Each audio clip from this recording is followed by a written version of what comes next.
दोस्तों, आप सभी को जय मसीह की। आज हम मूर्ति पूजा के विषय में बात करेंगे।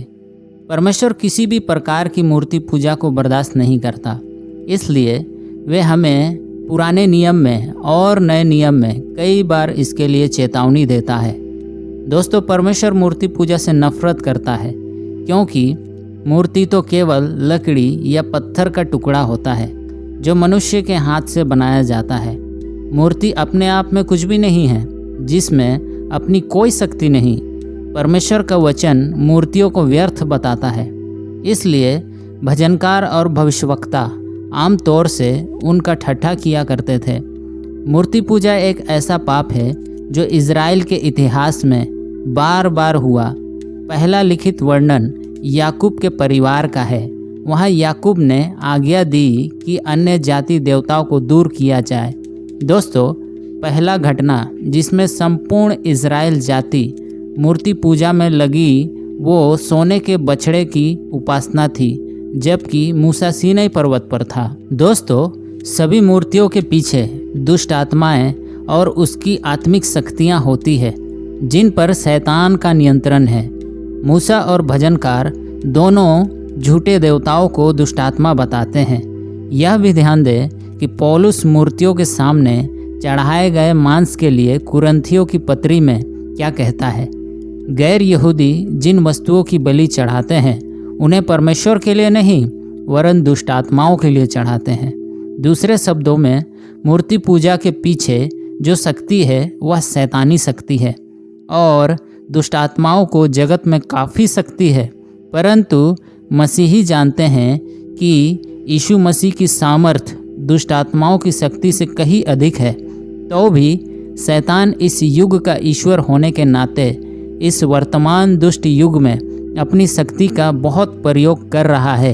वह झूठे आश्चर्य कर्म चिन्ह वह अद्भुत कार्य करने की शक्ति रखता है और लोगों को शारीरिक व भौतिक लाभ पहुंचाता है।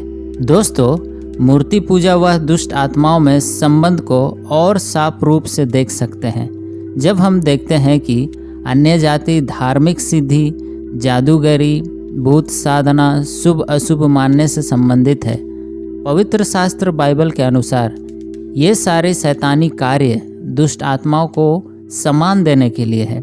जैसे जब साउल राजा एंदोर की भूत साधने वाली स्त्री के पास गया कि मृतक सामुएल को बुलाए, तो उसने एक आत्मा को भूमि में से निकलते देखा जो सामुएल के प्रतिनिधि के रूप में लगा।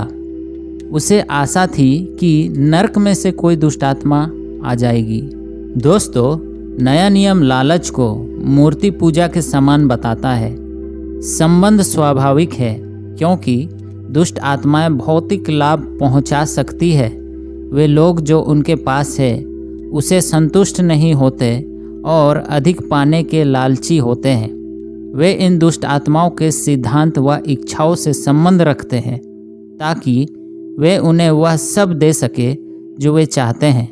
यद्यपि ऐसे लोग लकड़ी या पत्थर के बने देवताओं की आराधना ना भी करते हो, परंतु अपने लालच व दुष्ट इच्छाओं के कारण उनकी उपासना करते हैं, इसलिए वे मूर्ति पूजक हैं। इसलिए यीशु का यह कथन कि हम परमेश्वर वह धन दोनों की सेवा नहीं कर सकते, पूरे तौर पर पौलुस की शिक्षा के समान है कि विश्वासी प्रभु के कटोरे और दुष्ट आत्माओं के कटोरे दोनों में से नहीं पी सकते।